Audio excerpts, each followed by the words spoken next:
We need to start recording earlier in the day. Why? Because you're like fucking firing on all cylinders. And I'm waking up. I know. All right, let's fucking do it. Everybody knows you're never the only one. You're never the only one. Don't live inside your shame, 'cause everybody makes mistakes. I called Jimmy Dad twice in the podcast yesterday recording. Okay, Is that well- some weird Freudian slip. No, but I tell you what's worse, Daddy. And Oh, that's I've what I done said. that. Oh, Said did at you least say- didn't say it was Daddy. At least didn't call him Daddy. Actually, was with friends this weekend, and the husband says, "What do we think, Mum?" Refers like, No. "Mum, are we doing this?" And I was like, "It's weird. Stop it," because it sounds like you're calling her If the Mum. kids aren't around, Yeah, then there's no reason for Jimmy to call me Mum. yeah, No good reason. no. Okay, we're beginning. Okay, welcome to You're Never the Only One. Sorry, I love that jingle so much. Do you really? I really do. I sing it way too much at I home. know, I love it too. Jimmy's so clever. You married such a good one. Today we're recording at 5 p.m. You can tell because I'm waking up and Kat is, well, she calls it bedtime, 5 p.m. She calls it bedtime. And despite being a fully grown adult, she needs more scheduled naps than a Gina Ford book.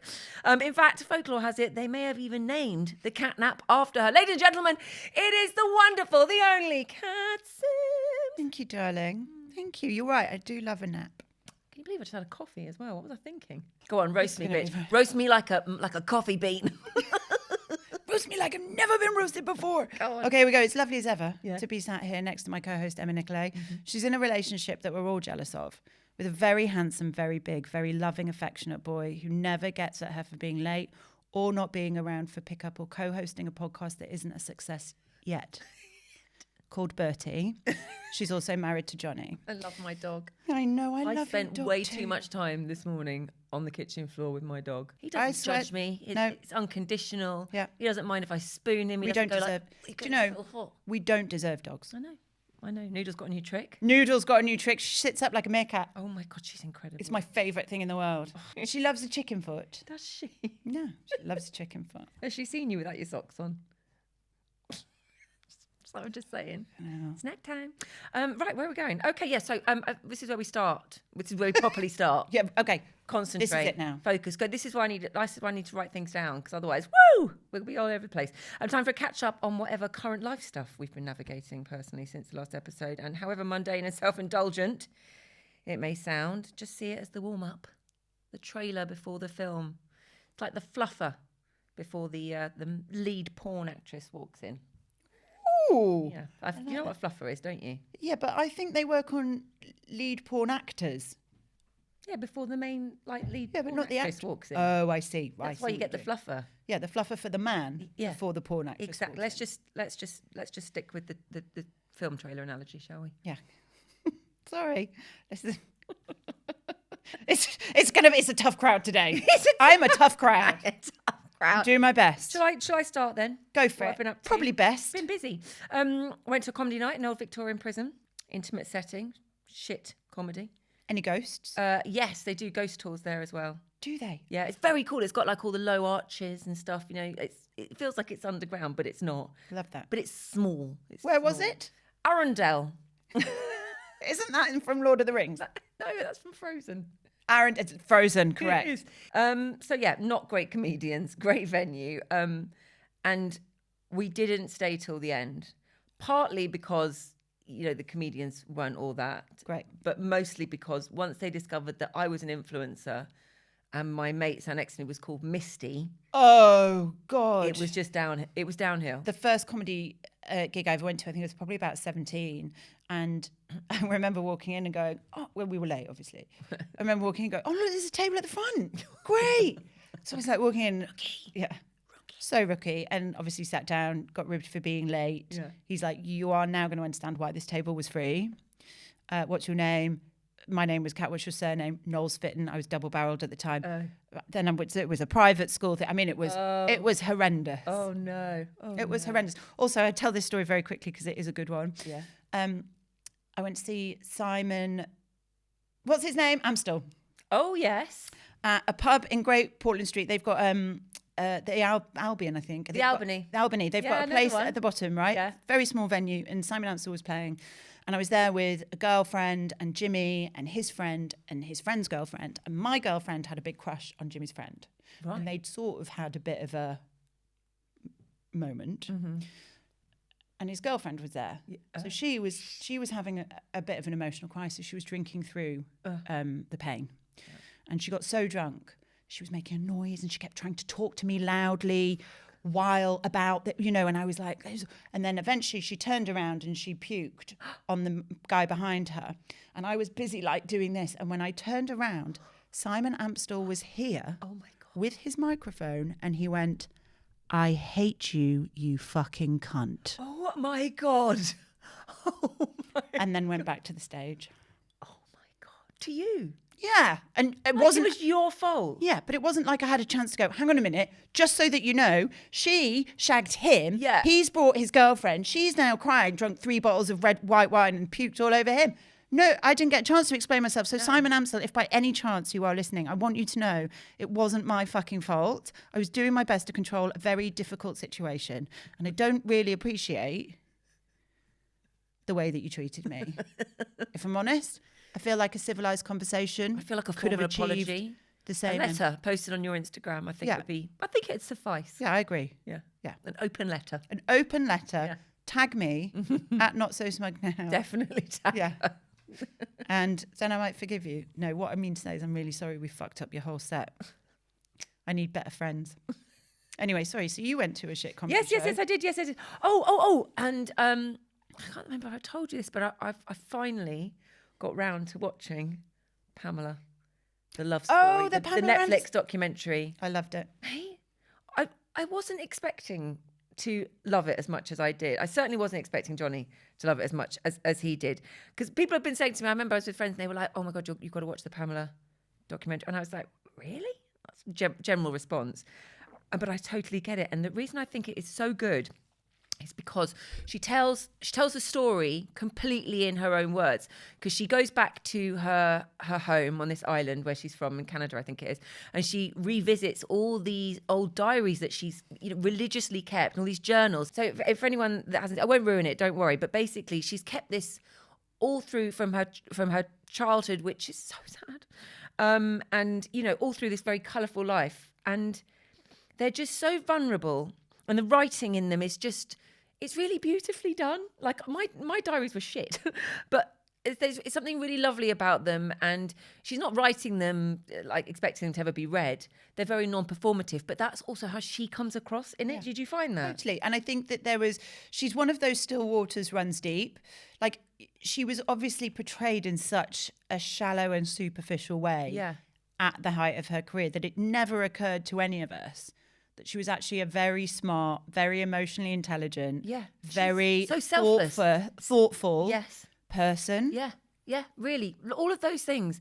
And she just, the relationship with her sons was so beautiful in it as well. You can see, how she's dedicated her life to them and how she put them first. And none of that was kind of valued. And it's really interesting to me, having spoken about her in an earlier episode when I was talking about why I was so affected by her going this whole makeup free thing.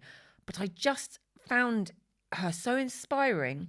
And as I watched it, I stopped seeing her. It was really inspiring to me because I stopped seeing her, just her face and the fact she was makeup free, and she just became more and more beautiful as it went on. It was just so lovely. And in fact, actually, I shouldn't be surprised that Johnny liked it, because he went ahead and watched the Celine Dion one without me, which I thought was incredibly rude. But That's a good one as well. That's I've gotta quite watch it. heartbreaking. Well, that's the thing. It's annoying. I can't believe you watched that without me. But do you want to hear? I afterwards, he wouldn't stop talking about it. I recorded him. Do you want to hear? With or without his knowledge? Without his knowledge, obviously. Let's have a listen to what he has to say. I didn't expect you to like it as much as you did. Why did you like it? I liked it for the fact that, I just found it quite eye-opening that we're watching, those interviews with her back in the early 90s, where it was like, on panel shows where it was kind of accepted that you could, speak to a woman and ask her questions about, her boobs and her physical makeup, as if it was like her fault that she was, a sexual being, and that it was made to be her fault that she attracted that attention, and that everything that she received was actually her fault and her making, where it wasn't. And it's really encouraging now, thinking that the big shift with now in the the 2020s, you could never say that to a woman, or it would be accepted to ask those really deeply personal questions, Unless you're Greg talking Wallace. about your boobs and your physical makeup, on prime time TV. That just wouldn't be accepted now. It gives you hope, thinking of our kids growing up in a world where actually it's unacceptable to say those things, to, I think women are just this object of desire, where men get away with everything and women don't. And now it's all very equal. And I think that's really encouraging. Down with the patriarchy. I think that's really interesting. And I think it is also interesting. Of course, we're not equal. We're not there. We're not even close, but let him think. We only have to look at Harrods and Greg Wallace and all Yeah. but we are better. The conversation is happening. But can I just add, that was not my heavy breathing in the background. That was Bert, my dog, lying on me. I didn't hear it until now. Could you hear it? Honestly, it sounded like I was breathing like a bull mastiff. It was not me. Anyway, it turns out that was just the bonding session we needed, watching that together and just kind of talking about it afterwards, because our sexual drought ended the same night. Did it indeed? It was so wonderful. But what wasn't so wonderful was driving around for 2 hours on a Sunday morning looking for a chemist that was open. Oh no, what was it? Was it the morning after pill, or was it a UTI, or was it thrush? I didn't think I would be in my 40s at a Tesco chemist on one of the busiest weekends of the year asking for the morning after pill. But on the plus side, I did get to put it on the joint account this time. So that was good. That was good. Legitimate expense. Legitimate joint expense. Absolutely. And I've been treated like a queen ever since. It's wonderful. We talk about this kind of weird sex cycle, not like a bike with a dildo on it, like a cycle of what happens after you have sex with your husband and how nice he is to you for how long that lasts, and then it starts again as the balls start to fill up. Is that just me? Sorry, I'm still thinking about what it would be like to be on a bike with a dildo. And I'm not hating the idea. I was around at my mate's the other day and she told me she has a sex stool. I was like, what the fuck is a sex stool? Has it got like a dildo on it? She was like, no, it's just this stool that my husband used to like us to use because the way I could sit on it. The angles. The angles. I want a sex stool. Right. Nothing worse than the man standing on his little tiptoes. Like, in his socks. like, Always take your socks off. Always. There we go. I'm going to be honest, I'm struggling. I have seen this, and I'm surprised actually, because I think you're on really good form today, but I've seen you are this not. Is the mask. Oh, okay. So basically, I wake up every day and I ask my higher power to let me have one more day of mania. Let me just keep going for one more day. Yeah. Let me just keep. And I am fully aware, which is progress, because before I wasn't aware. Before I would just go and then crash and go, what just happened? Now I have my mental breakdown scheduled for January. Right. Which is a great time, actually, to have a mental breakdown. Yeah. It's a great time to go. I'm not... Menty B. A little menty B. Little Menty B. Because the cosy lives. Oh, they're weird. Hollybobs. Anything else? No. No. It'll come to me. Oh, well. We'll just spurt them out at some point. And I suppose I'm grateful that I'm aware that I am losing my mind. There's a lot on at the moment. Obviously, I've got my parents. I've got a book that needs to be written by the end of December. I've got the podcast. And she does do most of the work. And I've got Jimmy and the kids and, all the usual and the mental load and all of that stuff. Yeah.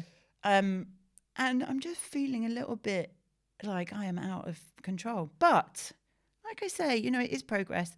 I'm aware of it. Yeah. And so I'm just kind of going day by day. Let me have one more day of mania. Do you feel like you can't take a full breath? Yeah. That's how I feel when I get like that. Yeah. Like, I just, like everything's really shallow. Yeah. Yes. Very shallow breathing. Yeah. Very shallow sleep. Yes. Very, I'm not able to really engage properly in conversations. I'd rather people didn't fucking bother me. I just want to be left alone to get on, to storm my way through the rest of the month so that I can collapse in January. So that's positive. Anyway, but listen, we're not there yet. We're not there yet. And so I'm tucking in my crazy and I am continuing. Yeah. And I just wanted to mention that I got an email today about from a listener. Yeah. About, we talked about sex. Yeah. And how many times people are having sex. And she was like, gentle reminder that you didn't talk about UTIs. Why is that so important? Well, because we talked about why people aren't having sex. And as I remember in my 20s making a conscious decision that sex was not worth the cystitis. Yeah. Because I only had to look at a fucking penis and I got cystitis. Oh, no. And then people go, have some cranberry juice. Cranberry juice does not work. It's never worked for me. Doesn't work. It never works. Doesn't work for anybody. It's the fucking patriarchy going, I can't be bothered to make a fucking pill that actually fixes you, so have some fucking cranberry juice. Big Pharma going, we're not going to make money out of that, so fuck them. They're only women with feel like you're pissing razor blades. The ocean spray farmer with his like... He's made a fortune. He's in with Big Pharma. Big Pharma are going, do you mind taking this? Yeah. He's like, don't worry, I've got all the cranberries they need. There's not enough fucking cranberries in the world. I used to go straight to the doctors and I'd go, I need the antibiotics, please. Yeah.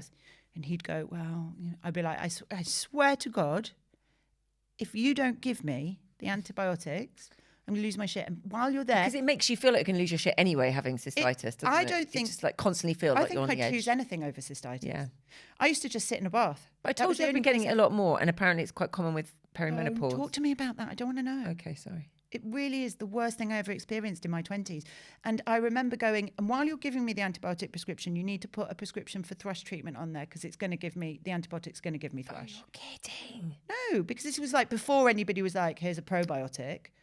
Nobody ever talked about probiotics back in the day. And Do they help with thrush? Yeah. So the reason you get thrush is because the antibiotic kills all the bacteria, good and bad. Yeah. So your balance is out, and so you get yeast infection. Oh. So if you do a probiotic while you're on antibiotics, it replaces a good bacteria and avoids all that stuff.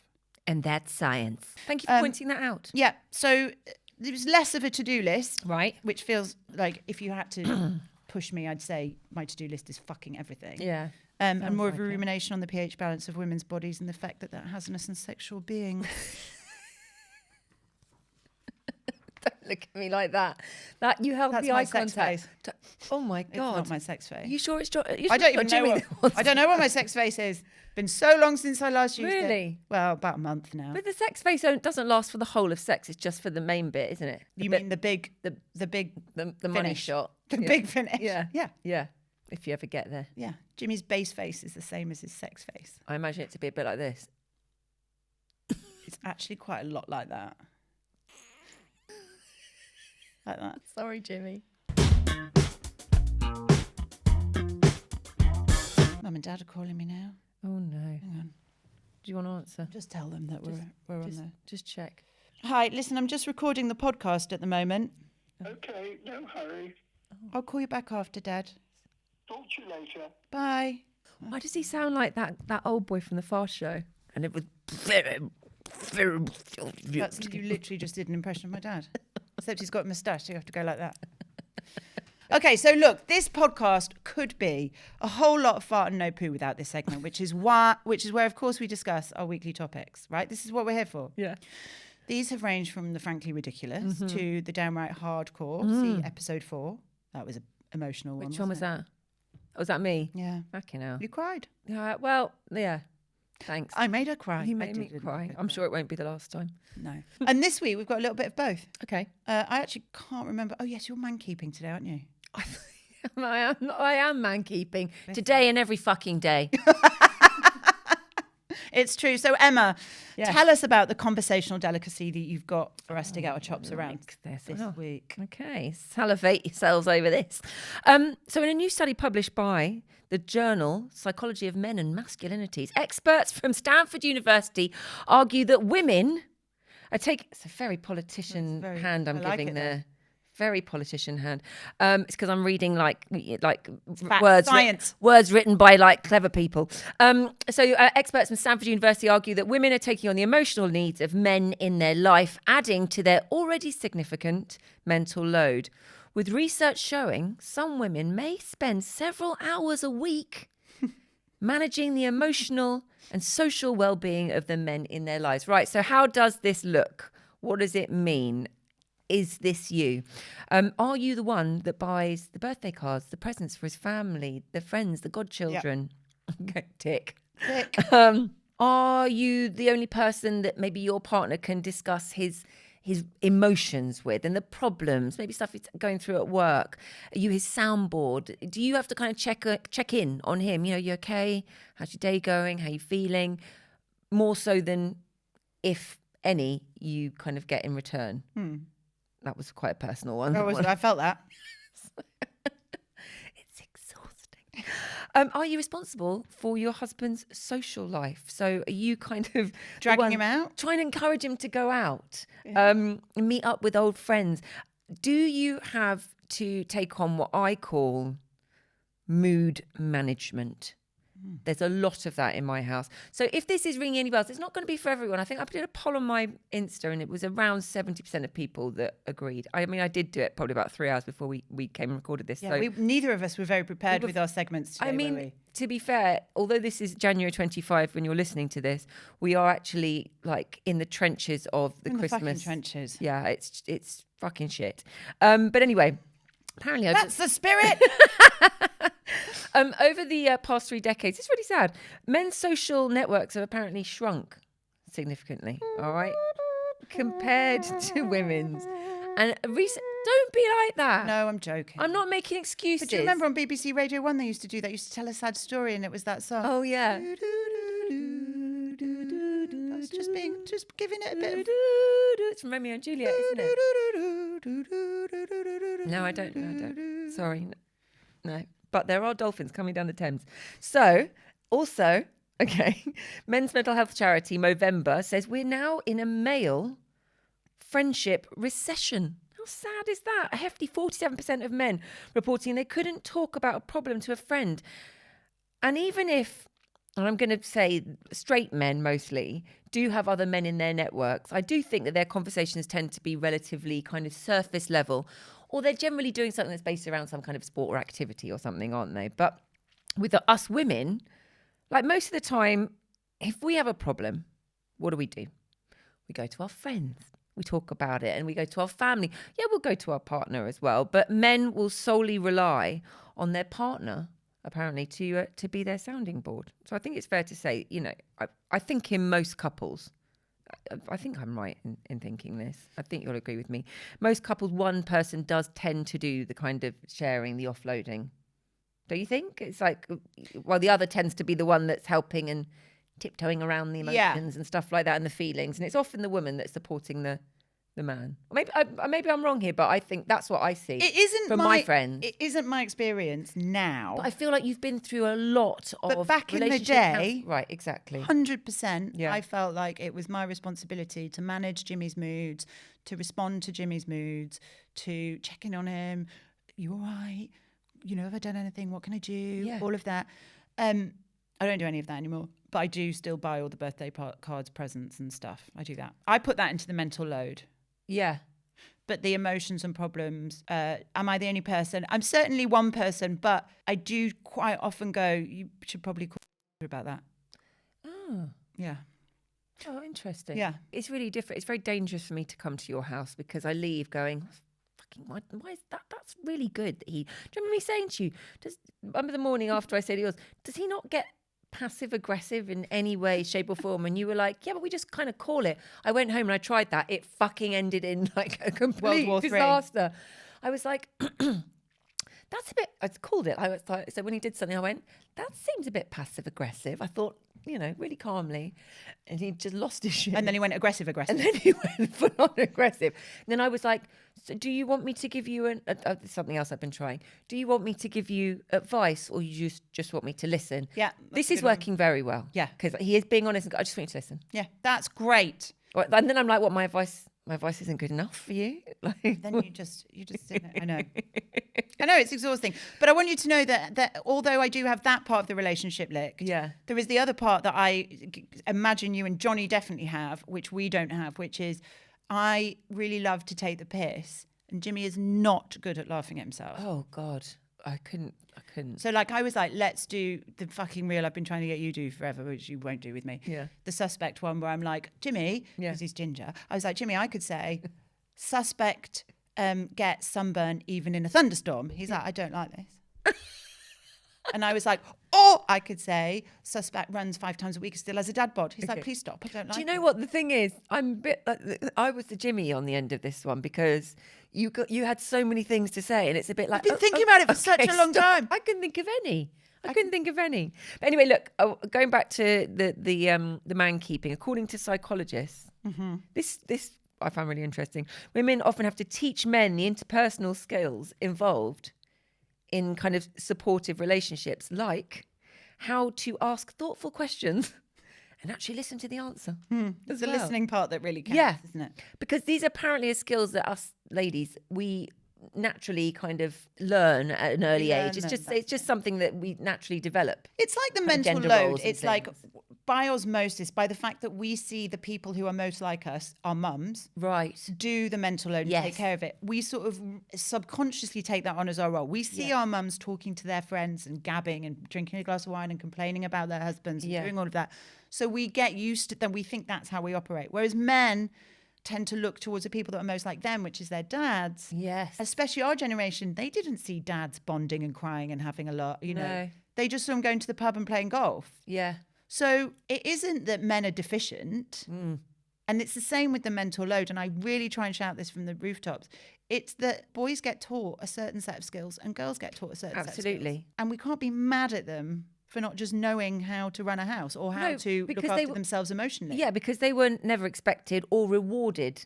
Totally. Do you know what I mean? For kind of developing those Yeah. kind of skills. So I totally get that, those kind of emotional strengths. So that is why women do often find themselves responsible for teaching and passing on this kind of stuff to the men in their lives. And honestly, things have moved on so much. I mean, God, we were talking about, Johnny and I were talking about this the other day. You know, I love it now. We're seeing a man carrying a baby in a papoose or pushing the pram out on his own, not just because he's doing it for.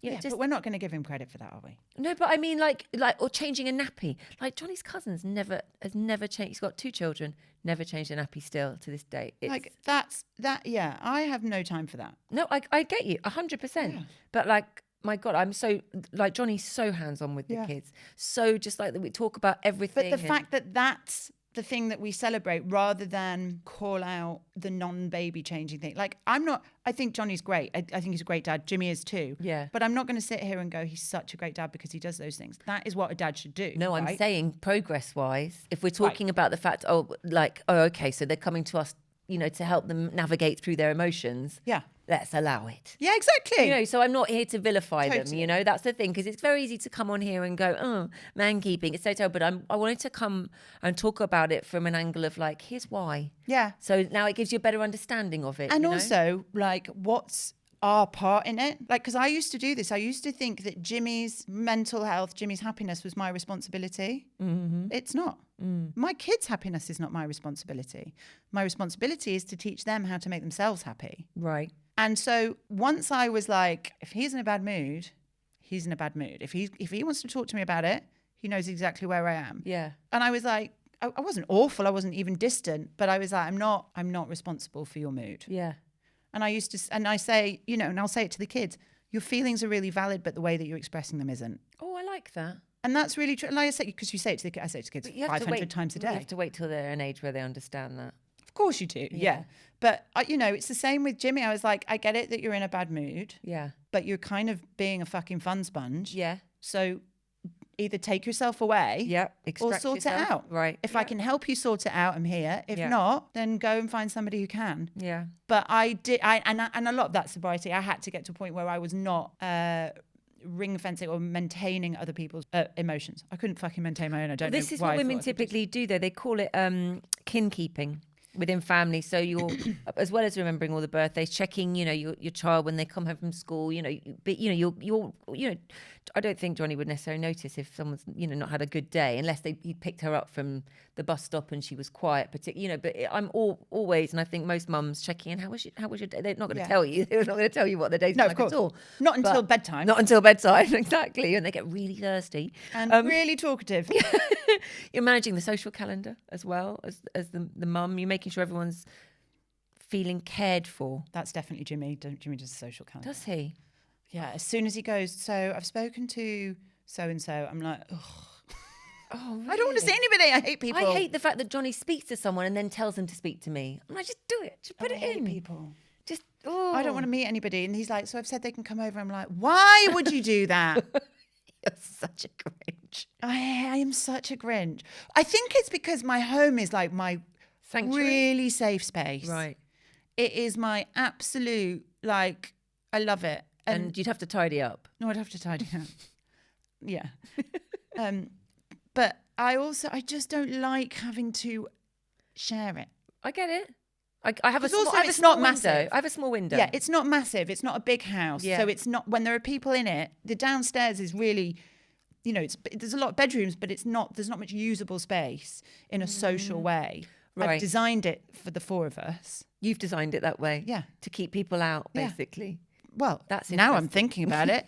You Probably. subconsciously, you probably have. Yeah. I Yeah. do remember moving the sofa where I've moved it and going, Mum and Dad are never going to be able to get in there. And then I thought, well, that's not the worst thing in the world. Sad. Anyway, it's no surprise that we were talking about burnout earlier, that burnout rates amongst women have more than doubled. Yeah. Okay, compared to men, at least in recent years, with all this invisible labour on top of everything else. Do you want to hear a fun /depressing fact? Yeah. Okay. 80% of all autoimmune diseases happen to women. I did read that. That's Okay. devastating. Lupus, Crohn's disease, Fibromyalgia. psoriasis, rheumatoid arthritis. So although some of that is down to our kind of, I did look into this because I thought, hold on a minute. You're going to get some people. Exactly. Now, I have looked, and although some of this is down to our chromosomes and also being attributed to our gender roles, so we tend to be more kind of caregivers, so we're around more germs and things like that. When you are constantly taking, this is medically proven, when you are constantly taking on more stress, other people's stress, you get stress, which undermines the immune system, and then it turns it, which autoimmune diseases are, your system turns against you. Yeah. And starts basically eating itself. It's terrifying. And that is why, women more often than not are constantly kind of looking after other people, getting it, because they're more often than not constantly looking after other people's emotional needs. Yeah. Trying to be nice to everybody all the time. Be nice, gotta be nice. Do you know what you've got to have? You don't do that. No. Boundaries. Yeah. We've talked a lot Boundaries. about We this. talked about boundaries a lot. I've had some feedback from one of our listeners, Can't wait. Sharon, and I think it'd be something maybe you could give some advice on. She says, I often feel like a human shield, juggling the interactions of my family. Everyone shares their issues with each other via me. I absorb this. I need to share with you my experience of living with an ADHD man and my confusion around where ADHD ends and the selfish prick starts. Women with ADHD have a different experience because they still carry we're a greater still mental selfish. load. I know far more about how to communicate with my husband than he realizes or appreciates, and I'm constantly in between him and the rest of the world. It is exhausting. Not enough room here for it all, but there's relevance for you and Kat potentially, she said. It's going back to what you said. Do you want me to listen? Do you want my advice, or do you want me to just listen? Yeah. Like, that's a great place to start, because if he says just listen, then great. That's it. Done. Job done. You don't have to take on any more responsibility. I think if he's relying on you to fix him, if he's making you his higher power, like, you can fix me, you can fix my feelings, you can make me feel happy and all the rest of it, then there needs to be some boundaries gently put in. But also, if they're talking to her about somebody else in the family, then you just go, this doesn't sound like a me problem. This sounds like a problem you need to talk to little Johnny about, or I don't know, Francesca. What name? Why Francesca? Who are these privileged children? Little Johnny and Francesca. Anyway, there is a silver lining. Apparently, there are signs that the younger generation of men are becoming more comfortable with emotionally intimate relationships with other men, which has been attributed to the stigma around homosexuality being kind of lessened, and also great mothers, probably. Yeah. Just gonna Great put that in women. there. Great Yeah, women. great women. I think as well, I don't want to always sound like, oh, put boundaries in, be better, I'm so good. That's not what I'm saying. I want you to know that I have been a total and utter cunt who has completely wrecked my marriage. Oh. Well, we're going to talk about that soon. aren't we? I think that's your topic, isn't it? Yeah, it is. You're never the only one who's been a cunt. There you go.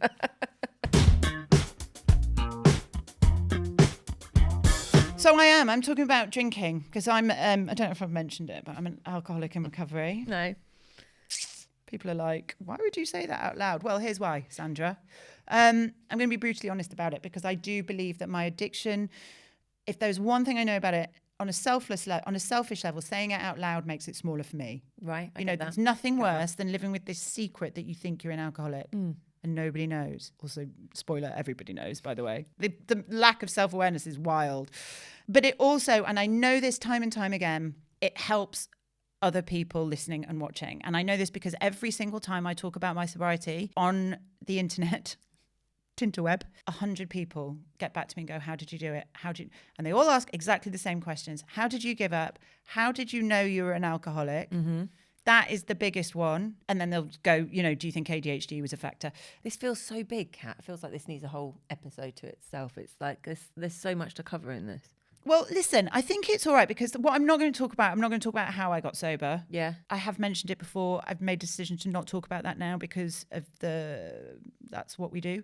But it is really important. I put this on my Instagram and I was like, any questions or issues or worries or whatever, put them in the box. And I got a few questions, but really all they came down to was, how did I know I was an alcoholic? Right. That's essentially the question. And there is no shade to anybody who asked me that question. But in my experience, the people asking me that question tend to be asking it for themselves or a very close loved one. Right.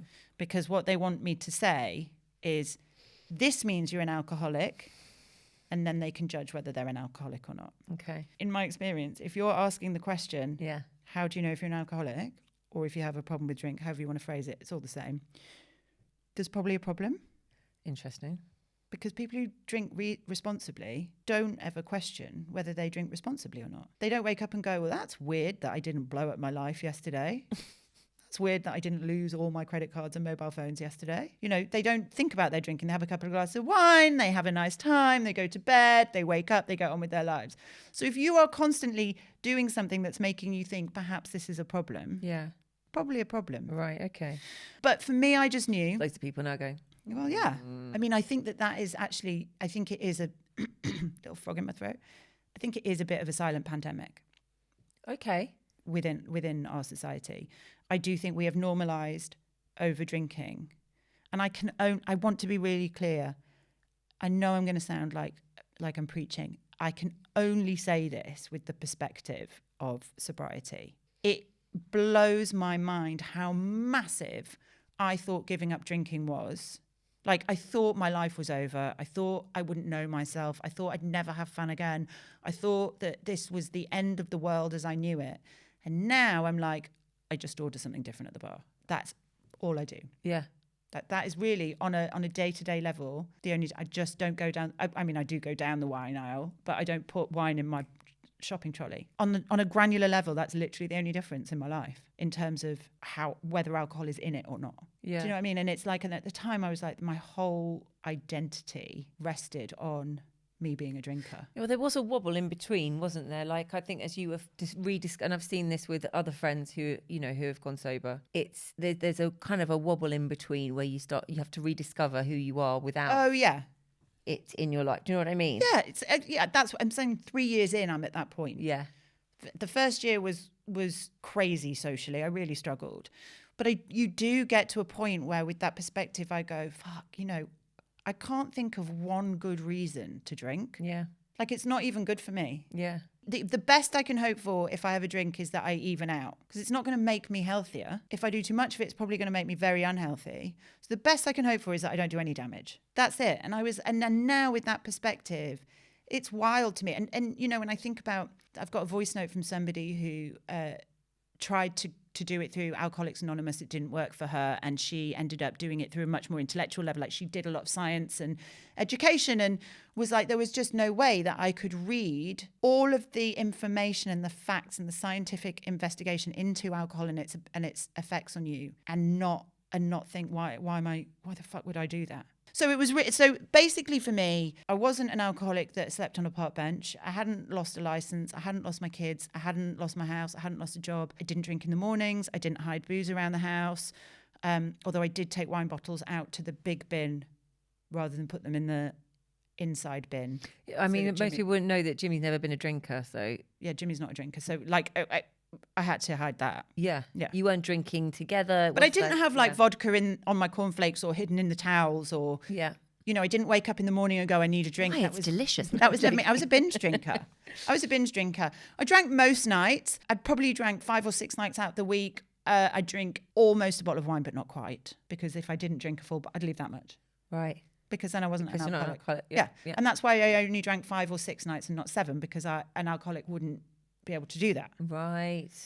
So again, that was the voice going, I might have a problem with this. But if I don't drink tonight, then I absolutely don't have a problem with this. Yeah.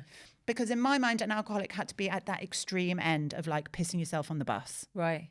You know, there was no possibility. Everything else was maybe like a grey area drink. I used every fucking term to avoid the word alcoholic. I was a grey area drinker. I had a problematic Grey area relationship. drinker. with all of this fucking nonsense. Sounds like Facebook kind of statuses. It's complicated. It's complicated. It wasn't fucking complicated. It was as simple as it comes. I was a fucking addict. And if I didn't have a glass of wine in my hand, I knew when I was going to. And if I didn't know when I was going to, then I made a reason to have one. That's mad. I called a friend and I was like, let's go for lunch.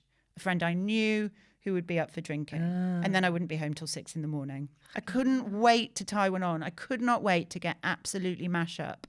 Really? But I didn't need to do it every day. But when I did it, I didn't know when it was going to stop, when I was going to end, who I was going to meet, where I was going to end up, and when I was going to get home. And neither did Jimmy, and neither did my kids. And that was the point at which I just went, this isn't healthy, and I cannot have one drink and walk away. I used to go to dinner with friends who'd like leave half a glass of wine on the table, and I would be like, what are you doing? She'd be like, I'm done. I'd be like it is incomprehensible to me that people can do that. Yeah. Like, I'm insanely jealous of that. I would love, because I loved, like, alcohol I had a really good time with as well. It wasn't all bad. Yeah. There were times when I, you know, had a great time and I loved wine, red wine especially. Like, I enjoyed different kinds of red wine and beer and ales, and I loved it all. It wasn't like I drank because, you know, I didn't like it. I used to smoke like that. I hated smoking, but I could not fucking smoke. Yeah. That was bizarre. But booze I actually enjoyed. But at first it was fun, then it was fun with consequences, and then it was just fucking consequences. Whether that was just a raging headache hangover that I couldn't get off, or I'd lost my fucking cards again, or I'd left my mobile phone somewhere, or I'd ended up being sexually assaulted. Like, you know, the consequences ranged from falling asleep on the tube and ending up in fucking Stanmore to really serious, horrendous things. Yeah. And I just normalised it all. You know, and I think we do. Like, if my daughter's got shit-faced and fell asleep on a tube and had to walk home from Stanmore because her phone battery ran out and she didn't know where her cards were, Oh my God. I'd be like, this is not okay. But at the time, I'd be like, oh, Kat fell asleep on the tube again. You know, we normalise so much that it is scary. And I think for me, it's so easy to see that while I looked normal, while I looked like I was just a party girl, it's only with the perspective of sobriety that I can go, that's not all right. Just because I'm not causing chaos every minute of every day doesn't mean the chaos I am causing is okay.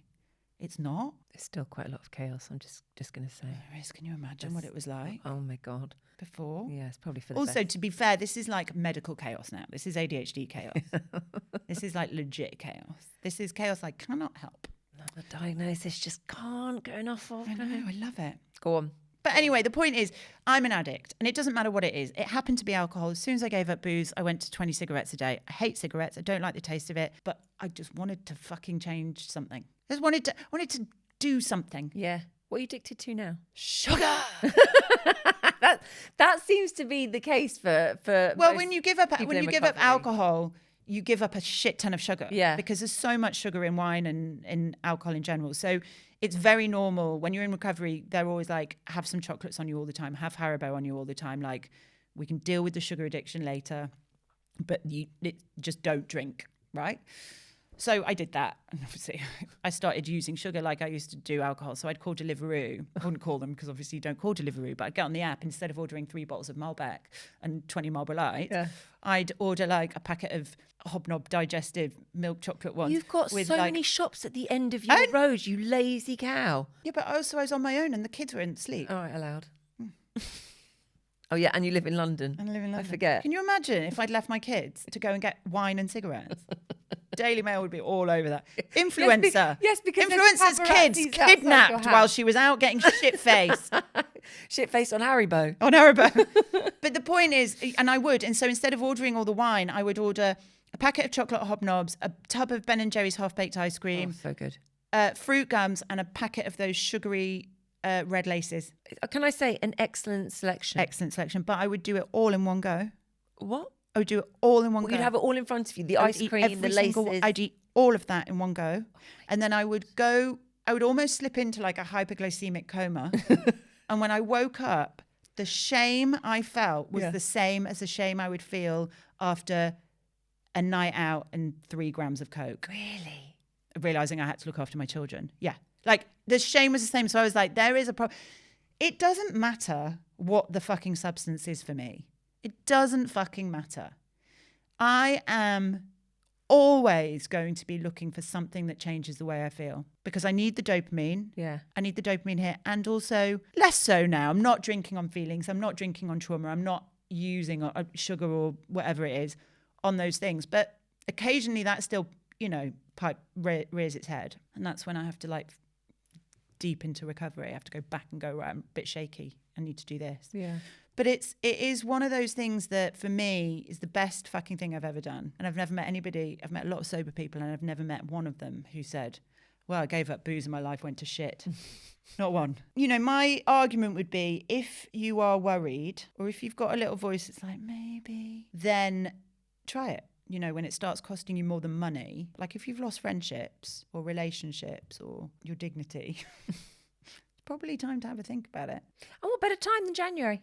Right? New Year? It's almost like we fucking planned it. I mean. Just quickly also want to say that the word alcoholic is something that kept me out of recovery for a long time. I did not want to be an alcoholic. I mean, nobody wants to be an alcoholic. Nobody sits in their like careers meeting at 50 and goes, what I want to be is a raging alcoholic. But actually now I fucking embrace that word because I'm an all or nothing girl. If I just class myself as a grey area drinker, I'll be like, well, I could probably manage it. If I am a social smoker, I'm like, yeah, I could probably have a couple.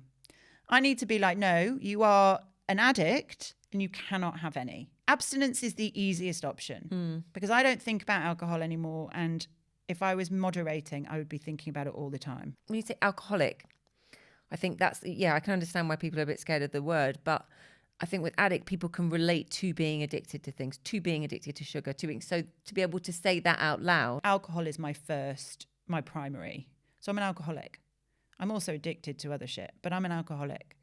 And I think that we can brush that under the carpet, but alcoholic is a very specific type of addict. And it is a very destructive, very insidious disease in a way that, being addicted to your phone or being addicted to sugar isn't necessarily. And I think that addict sits more comfortably with people. Yeah. But actually, if you're an alcoholic, you probably know you are. And you need to just sit with that word. It's a fucking powerful word. I'm a grateful alcoholic. Like my life's fucking brilliant. I mean, obviously not right now because I'm a raging hormonal mess of fucking cesspit, perimenopausal nonsense. But in general, my life's fucking brilliant. Yeah. Like I've got career opportunities I never would have had if I was drinking. I've got relationships I never would have had. My marriage, my friendships, all of that I wouldn't have if I wasn't sober. Yeah. And I'm always fucking grateful that I've got sobriety. I couldn't have done it as a drinker. I would not be here doing what I'm doing if I was drinking. And so what you think might be the worst thing in the world, which is, hi, my name's Kat, I'm an alcoholic, actually was the best fucking thing I ever did. No shame in being an alcoholic I at love all. you. I want to hold your finger like Ariana Grande and Wicked. You've seen the No, I meme haven't going seen around? it. She's just holding her finger. Why That's did you- supportive finger hold. It's weird. Look it up. Let's put a picture of it up here. It's How long? weird. How long do we have to do this We're for? going to have that on there, just there. Carry on talking like it's normal. Okay. There. I'm not wanking your finger. I'm just You gonna are a hold little it bit. gently. I'm really pleased I did my nails. And you actually, for a change. Oh, fuck off. If you are struggling, there are so many things out there for you. Like you can literally just rock up. We can add that in the notes for this. I think we should for this episode. We can add in the various different recovery places that you Yeah. can go to, and we will do that. Okay, so not thank you, it's in like finally, but thank you because I'm worried about the time. Yeah, got it. And I want to squeeze in some emails that we've been sent as well. Yeah. What's your topic for next week, Kat? You're never the only one who has a funny story from your first night as a mum. I saw it on a radio. There was a radio show. It was Capital with Jordan North, who, by the way, I love. And it was his co-host or somebody. It's Sean Welby, isn't it? Right, hang on. First time alone, me and Ruby, my baby, and it's a nightmare. That first night, the crying, you don't really know what you're doing. You're trying to breastfeed, you try and do this, that, and the other. And at about 5 a.m, the midwife stuck her head around the curtain and went, "Are you all right?" And I went, "Oh God, I'm struggling. My eyes are welling up." I was like, "I don't know what to do." And she went, "Oh, why don't you give them a bit of formula?" She's like, "There's no harm in it." I went, "Oh, what a great idea." I said, "I've got some in my bag over there," and I'm pointing at it. And she went, "Oh, right." And I went, "Well, is there any way you couldn't just get it out for me, could you, and warm it up?" She went, "Oh, could do then." And I was like, "Oh, please, if you could, that would mean so much. I'm there because I've had a C-section. I can barely move, right?" So, bless her, she goes off, heats the milk, comes back. I'm like, "Thank you so much." Anyway, next day, Jake's back, and we're in the room. The same midwife sticks her head around the curtain and goes, "How are you getting on?" I went, "Oh, good, thank you." And as she trotted off, I said to Jake, "Oh, that midwife's been amazing. She helped warm my milk up last night." And Jake went, "Sorry, that woman?" I went, "Yeah." He said, "What, in the Tigger pyjamas?" And I was so delirious, right, that I had got one of the other new mums that had also just given birth. I got her to warm up my milk at 5 a.m. Oh, well, that's some good stories for that, I'm sure. I'm going to be covering, well, you're never the only one who's just heard of the term pretty privilege. This is a new one. I said this to you earlier. You've heard it. Basically, it's a term used to describe the unfair advantages that people who are considered attractive receive in society. That includes higher salaries, considered to be more trustworthy, apparently, and having an advantage in business deals as well. So as always, if you've got anything to say on that, or anything we've covered today, any other topics or previous episodes, we would love to hear from you, which leads me on, I think we've got enough time, to some emails that we have been sent. Time blindness, Becca wanted to talk about. Oh, yeah? She messaged me. She said, "I just wanted to say that having gone through the AU-ADHD assessments," what does that mean? Autism and ADHD. Okay, I thought so. I've done so much research into it, and girls and women present much differently to boys and men, and yet we are still predominantly assessed by male symptomatic presentation.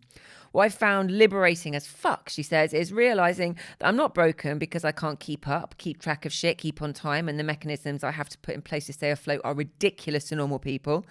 If I want to be on time anywhere, I have to be ready 30 minutes before we have to leave. But as a mum, there are always hundreds and thousands of things that get in the way of me doing this, namely my children, their needs, the housework, work, whatever. Prioritising is hard because when the majority of the buck stops with you, what do you do?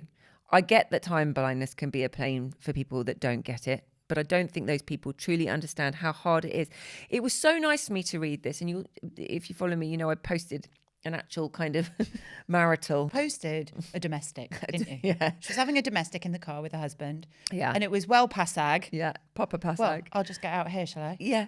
And I'll walk. It shall was I? it was basically if on the decree, was it decree eyesight? Yeah. That would be what he would cite as a reason for our divorce. Right. Anonymous says, "My daughter at 16 has just had a diagnosis of ADHD. She has total time blindness, and interestingly, Dyscalculia. Thank you. You're welcome. You knew I was going to struggle with that, didn't you? 100%. She has no understanding of passage of time, and we have tested this by getting her to guess when 1 minute, 5 minutes, and 10 minutes is up. I've done this, and I am shit at it as well.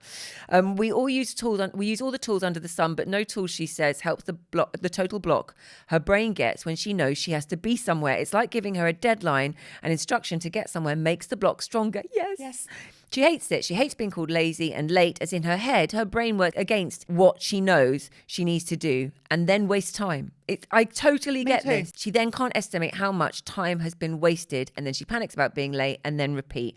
I see how hard it is for her. Well, lucky she's got you as a mum. And then finally, Lucy from Space to Talk Counselling. I want to end on this lovely email.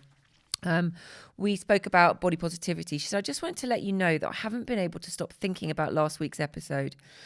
It was such a powerful chat about body positivity. I found it so insightful to hear such a range of thoughts and opinions. It has left me quite angry because I think people don't really understand the nuances of body positivity, neutrality, etc. And I think there was so much misinformed thinking amongst those sharing their thoughts. I wanted to message just because I think that's what podcasts should do. Stir things up, get us talking and thinking. It's made me think about how I could get some more discussions happening around this. So thank you. I've never kept revisiting a podcast ever before, and that is powerful shit. Oh, what a way to end. Yes, thank you so much for that, Lucy. And if, like Lucy and everybody else that's emailed us, you can also email us at youarenevertheonlyone@gmail.com. That is you're never the only one. I'm going to do what you do. YOURE, You're never the only one @gmail.com, or you can WhatsApp us. And you've memorized the number, which blows my mind because, as I said, you've been going to the same Pilates studio for 3 years and still can't remember the door code.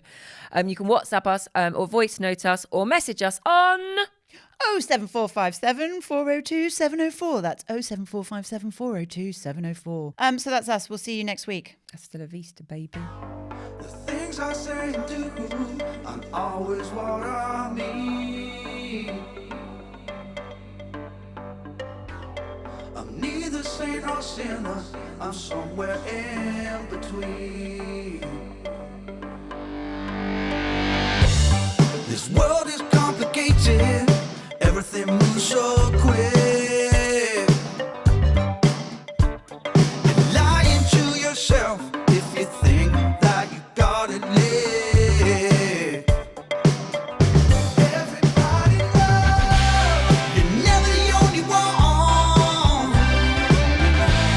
You're never the only one. Don't live inside your shame, 'cause everybody makes mistakes. Oh,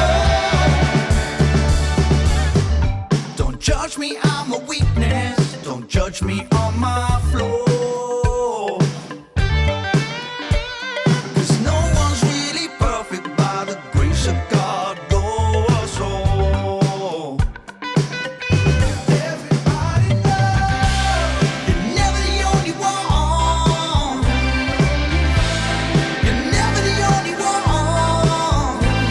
Don't live inside the shame, 'cause everybody makes mistakes. Oh, taking the time to make sure everything's okay. Picking up like everyone else each and every day. When it feels like there's nothing left for you to spend on you, you're allowed to be happy too.